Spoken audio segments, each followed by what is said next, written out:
Nah, ini dia hasilnya. Gimana menurut kalian? Apakah berasa bedanya? Harusnya berasa lah. Kalau nggak berasa itu berarti rugi aku beli. Nah, ngomong-ngomong, suara yang kalian dengar ini adalah suara dari mikrofon asli ininya. Mikrofon asli dari webcam ini. Jadi, kalau kalian mikir, wah kok suaranya jelek? Ya, namanya juga built-in mikrofon ya. Built-in microphone, sorry. Tentu saja kalau dibandingkan dengan mikrofon yang biasa aku pakai, beda kualitas lah. Oke, sekarang kita pakai mikrofon yang ini ya.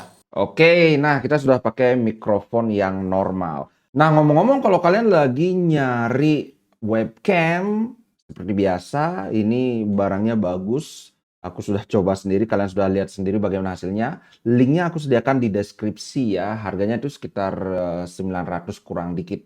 Oke, sekarang langsung saja kita bahas berita hari ini, update hari ini. Pertama, ini berkaitan dengan pemain muda Inter yang lagi dipinjemin ke Cagliari, namanya Oristaniano. Orasti, siapa sih namanya? Oristanio. Oristanio, susah ngomonginnya, Pak. Nah, Oristanio ini adalah sebelumnya dipinjemin di Volendam 2 musim kalau nggak salah ya. Sekarang untuk pertama kalinya dia bermain di Serie A. Ini dipuji oleh si Ranieri. Katanya, wah ini semakin menunjukkan kedewasaan. Siapa tahu musim depan bisa ditarik lagi ke Inter karena Sensi habis kontraknya. Kemudian Klaassen juga tampaknya belum begitu memuaskan. So, ya daripada kita beli lagi pemain ya, siapa tahu kalau dia udah perform bagus, tarik. Berikutnya nih, ini berita bagus. Jeng jeng, Inter menjadi global brand ini dalam artian sponsor itu semakin tertarik untuk menjadi sponsor Inter. Dari tahun 2022-2023 ini, tahun lalu, itu pendapatannya 28 miliar. 28 miliar, 28 juta. 11 juta peningkatannya dibanding tahun sebelumnya yang 2021-2022. Oh, gila guys. Cuman masalahnya satu aja, yaitu Paramount. Kawan-kawan aku tahu banyak yang suka sekali dengan Paramount. Sejak Inter dipegang Paramount itu ininya keren-keren lah video-videonya. Tapi sekali lagi faktor yang paling penting itu fulusnya bagaimana. Kenyataannya untuk sebuah klub sebesar Inter itu hanya mendapatkan 11 juta dari Paramount. Bandingkan dengan Juventus itu 45 juta, gila. Ini lebih dari 4 kali lipat. Dan kemudian kakak tiri kita 30 juta dari Emirates untuk sponsor utama yang di depan itu. Hanya menyetujui sponsorship selama 1 tahun, artinya Inter sadar bahwa angka ini angka yang terlalu murah. Cuma waktu itu ya tahu sendirilah lagi lagi kacau beliau kan, kita nggak dibayar sama Digital Beats, kemudian wah daripada kosong ya lumayan 11 juta daripada nggak sama sekali. Dan jika Paramount puas, oke, perpanjang lagi satu musim atau 2 musim dengan nilai yang disesuaikan. Kalau nggak, aku yakin banyak yang mau.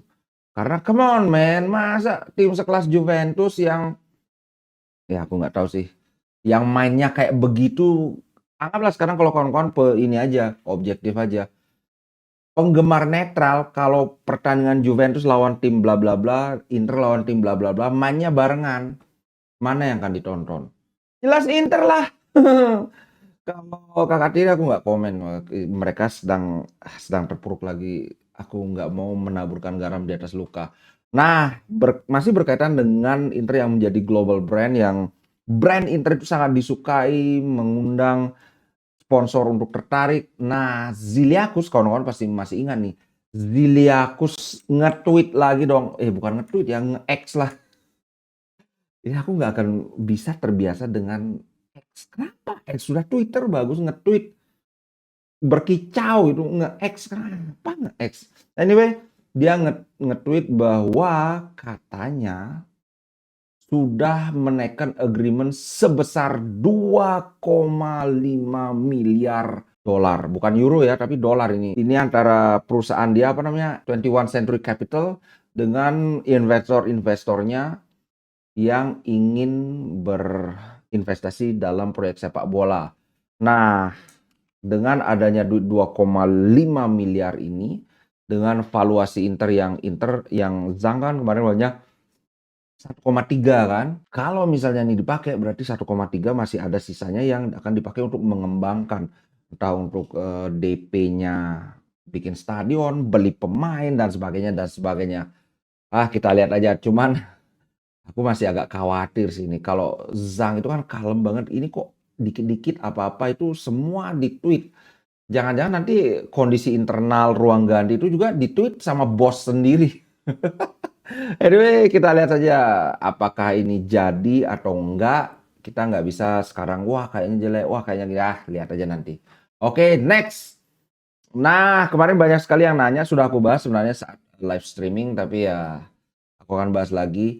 Recovery timeline for Pavard. Ini aku sempat karena di sini harus mengenakan knee brace. Brace itu maksudnya kayak pelindung kayak ininya Osimhen kan pakai mask itu. Nah, tapi ini untuk lutut 3 sampai 4 bulan. Hey, ternyata ini salah ketik. Harusnya 3 sampai 4 minggu. Itu sudah ada pernyataan awal bahwa perkiraan cederanya Pavard itu adalah selama 40 hari. Jadi ya sekitar akhir tahun itu sudah bisa kembali berlatih lah, at least paling tidak mungkin belum bisa bermain full tapi kembali berlatih itu sudah bisa. So ya menurutku seperti yang aku bilang saat live stream kemarin, ini kita harus bersyukur karena biasanya cedera lutut itu berat. Karena itu benar-benar salah satu sendi utama kan. Yang terjadi itu adalah ininya kegeser. Kneecap-nya itu tempurung lututnya itu ini kegeser tapi bisa dikembalikan dan bagusnya tidak ada ligamen yang koyak atau bahkan putus, nggak ada, cuma ketarik aja. So ya, kemudian ini yang menarik ini. Italian media berargumen bahwa pencapaian Inter sekarang di pekan ke-11 kan ya. Ini setelah mencapai level yang sama dengan tim Inter ketika dipegang Conte ketika mendapatkan Scudetto. Bahkan mungkin lebih baik. Secara rata-rata dari 11 pertandingan ini Inter mengumpulkan 2,55 poin kan. Satu kali kalah, satu kali seri, sisanya menang. Nah, ini bahkan sudah lebih bagus dari pencapaian Conte ketika di Scudetto itu. Aku lupa berapa rata-ratanya ya. Yang jelas kalau nggak salah ada seri lagi satu kali lebih banyak. Kalau kita kan cuma satu kali seri, satu kali kalah. Kalau nggak salah waktu itu seri 3 kali apa seri 2 kali, kalah sekali. Pokoknya intinya lebih bagus. Dan kalau dilihat juga aku sudah sering bahas produktivitas gol Inter itu luar biasa. So, jika ada saat yang sangat tepat untuk meraih Scudetto, untuk meraih bintang 2 harus musim ini. Kalau enggak, kita nggak tahu apa yang terjadi di musim depan. Kita nggak tahu pemain yang mana akan dijual. Apakah Inzaghi diganti? Apakah Juventus berganti pelatih? Misalnya Milan juga, misalnya Pioli akhirnya di depan, terus yang masuk atau Zidane. Who knows? Sekarang mumpung Pioli lagi ngehe, mumpung Juventus lagi cukup mengancam, tapi mereka kan mengandalkan pertahanan aja. Kalau kalian nonton Juventus lawan Fiorentina, jadi kita nggak tahu yang mana sebenarnya tim unggulan, mana yang tim papan tengah. Karena so ya, kalau kita Scudetto, musim ini harus Scudetto.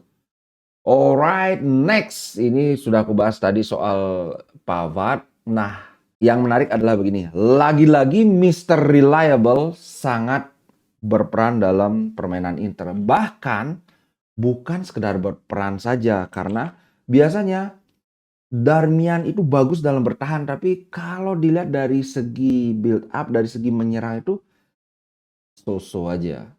Bahkan ketika Darmian dipasang sebagai wingback, jelek. Kalau dia menjadi center back kanan, nggak pernah jelek dia main. Hanya kemungkinan itu antara dia main bagus atau mainnya istimewa, tapi nggak pernah jelek.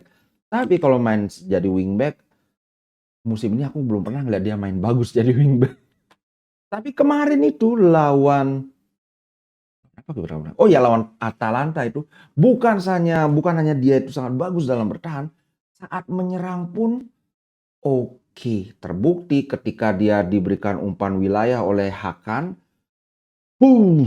melepaskan diri dari kawalan pemain Atalanta sehingga memaksa musuh keluar dari sarangnya untuk mencoba beradu merebut bola, tapi agak telat si musuh sehingga dia yang terpelanting sampai salto gitu yang dibilang penalti goib sama anak melon itu. So, this is very good. Masalahnya adalah sekarang dalam 40 hari ini, syukurnya ada jeda tanggal berapa ya, tanggal 15 apa, pokoknya November itu pertengahan ada jeda internasional. Siapa yang akan menjadi pengganti Pavard? Karena lagi-lagi aku bilang, si Cuadrado ini belum ada update lagi. Kalau aku baca, katanya sebelum sekitar 2 minggu yang lalu aku baca bahwa lawan Salzburg dia sudah bisa ada di bench. Tapi sekarang nggak ada ini, nggak ada perkembangan lagi, nggak ada berita lagi tentang dia. So, kalau Darmian bermain sebagai center back kanan, berarti Dumfries ini nggak punya ini, tidak punya backup. Dengan kita yang masih bermain pertengahan ini kan kita udah lawan Salzburg, kemudian lawan Frosinone. Oke, lawan Frosinone kan agak inilah ya, tidak terlalu berat, tapi habis itu kita ketemu Juventus, habis itu ketemu Napoli. Wih, ini yang perlu benar-benar dipikirkan. Apakah kemarin kan aku bahas apakah Bisek siap? Kalau secara kasat mata sih aku lihat belum siap. Cuman ya siapa tahu ketika dipaksakan kan ada pepatah cara terbaik untuk mengajarkan anak berenang itu lempar ke kolam. Siapa tahu dengan motivasi bahwa kamu harus bermain bagus, nggak bisa, nggak ada kesempatan lagi, harus main bagus. Siapa tahu Bisek itu bisa dipaksa menjadi ini, naik kelas lah ininya, permainannya. Who knows kan, segalanya masih sangat mungkin dalam sepak bola. Begitu sih bro, sektor right wing back kita yang ini. Kemungkinan Augusto bisa dipakai di sana, tapi masalah berikutnya ya kita sama-sama tahu si Di Marco ini satu dia jangankan untuk main berturut-turut terus tiap 2 kali seminggu itu, main full 90 menit aja dia keteteran. Jadi di sana itu sudah fix itu Di Marco main sampai menit 60 atau 65 kemudian Augusto masuk. Ini yang di kanan ini gimana gimana?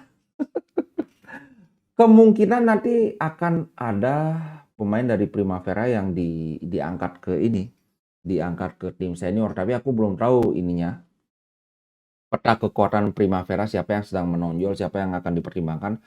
Aku kurang mengikuti. Nanti kalau sudah ada, kita update lagi. Nah, berikutnya itu adalah Arnaud Taufik. Ini aku bilang, kalau Arnaud Taufik itu ada lagi update-nya, bahwa dia sudah full training lawan Salzburg. Kalau dia dimainkan dari awal pun bisa, tapi kemungkinan enggak, pasti main sebagai pemain pengganti. Ini yang bikin aku khawatir, gimana nih Cuadrado ini sebenarnya statusnya gimana? Apakah dia sudah sembuh atau belum bisa apa gimana? Gilendro, Gilendro. Nah, kebetulan di sini ada 4 pemain yang mungkin bisa dipanggil untuk menggantikan Pavard. Nah, tentu saja kawan-kawan pasti tahu ya, pilihan pertama itu jelas Matteo Darmian. Ini sudah aku bahas barusan. Nah, berikutnya itu De Vrij. Tapi aku belum pernah ngelihat De Vrij main di center back kanan. Ya, kemungkinan kalau De Vrij yang main, bisa jadi Acerbi yang di kanan. De Vrij di tengah, Acerbi di kanan, kemudian Bastoni di kiri kan jadinya. Kemudian kalau bukan De Vrij ya Bisek, sudah aku bahas juga. Yang berikutnya adalah Cuadrado. Jadi ya Dumfries di kanan, Cuadrado di center back kanan. Kenapa bukan Dumfries yang dimasukkan di center back kanan? Padahal kan Dumfries defense-nya lebih bagus daripada Cuadrado. Nah, kalau ini berita ini diturunkan oleh La Gazzetta. Kalau aku daripada naruh Cuadrado di center back kanan, ya mending Dumfries yang ditaruh di center back kanan. Cuma mungkin mereka pertimbangannya si Dumfries ini kan sangat produktif. Dia udah berapa kemarin nyetak 3 gol ya, 3 gol 2 assist. Pokoknya dia aspek menyerangnya si Dumfries ini kan memang bagus banget. Tapi kalau dibandingkan Cuadrado, defense-nya masih bagusan Dumfries sih menurutku. Kalau menurut kawan-kawan gimana ini? Aduh, agak-agak pusing sebenarnya. Oke, sebelum kita akhiri, aku mau bahas soal klasemen. Ada beberapa hal yang mengejutkan. Nah, di sini kelihatan Inter ada di puncak, tapi ini kan kita sudah sama-sama tahu ya, dengan 28 poin. Juventus 26 poin, berjarak 2 poin dibandingkan Inter karena mereka draw 2 kali, kemudian kalah 1 kali, sedangkan Inter cuma draw sekali dan kalah sekali. Dari segi pertahanan, Juventus menyamai Inter, cuma kebobolan 6 gol, tapi ya tahu sendirilah mainnya Juventus kayak gimana. Nah, yang menarik adalah di Serie A saat ini hanya ada 2 tim yang mencetak gol 20 atau lebih, di atas 20 lah. Yang pertama tentunya Inter, ini kita sudah sama-sama tahu. Yang kedua itu adalah Napoli. Kita sama-sama tahu Napoli warisannya Spalletti memang mainnya menyerang. Yang ketiga, nah ini kan nggak kelihatan nih. Tebak kira-kira siapa ketiga? Aku kasih petunjuk ya. Ini adalah tim yang dilatih oleh pelatih yang terkenal mainnya sangat defensif. Jeng jeng, Roma bro. Lihat, Roma mencetak 22 gol. Aku juga nggak nyangka. Aku baru lihat, kok Roma produktif sekali padahal mainnya bertahan. Makanya kemudian ada yang bilang, wah Roma itu main bertahan itu cuma pas lawan Inter aja. Dan itu sudah aku jelaskan juga kan kenapa. Menurutku ini dengan skuad yang anggaplah acak adut ya. Bukan acak adut, sebenarnya mereka punya pemain yang bagus. Ada Renato Sanchez, ada Paredes lumayan bagus. Kemudian ada Dybala tentu saja. Ada Lukaku, kemudian ada Belotti lumayan. Tapi mereka kan ini orang-orang ini kan cedera silih berganti. Dybala baru kemarin bisa main lawan Lecce. Wih, ngomong dramatis sekali kemenangannya. Sampai si Lakaka itu nangis karena dia gagal eksekusi penalti. Kemudian Roma ketinggalan itu baru menit 90 bisa ngegol. Kemudian si Lakaka ngegol lagi menit 93. Wah, nangis dia, Pak. Dalam keadaan seperti Dybala baru main sebelumnya kan cedera terus. Ini hebat sih. Saat ini Roma ada di peringkat 7. Di atas Roma itu cuma Atalanta dan Bolonya yang menurutku apa ya, Roma kok bisa kalah sama Atalanta, kok bisa kalah sama Bolonya, karena apa? Selain 2 tim itu kan ada Napoli, secara materi pemain jelas lebih bagus Napoli dibandingkan Roma. Kemudian ada Milan, ya jelas pemainnya cash semua, Pak. Juventus apalagi ada pemain termahal di Serie A, bukan termahal, pemain bergaji tertinggi di Serie A yaitu Pogba yang sekarang nggak bisa main, dan Inter. So, menurutku kalau Roma bisa menjaga ininya, konsistensi, apalagi kalau mereka pemainnya tidak cedera-cederaan, peluang Roma untuk bisa mencapai 4 besar sehingga bisa lolos ke Liga Champions musim depan itu sangat terbuka. Ya mereka saingannya sama Napoli, Milan itu. Kalau Juventus kayaknya firasatku agak-agak ini Juventus. Menangnya memang cuma 1-0, 1-0, tapi terus-terusan, Pak. Oke, itu dulu guys untuk konten kali ini. Sampai jumpa di konten berikutnya. Ciao.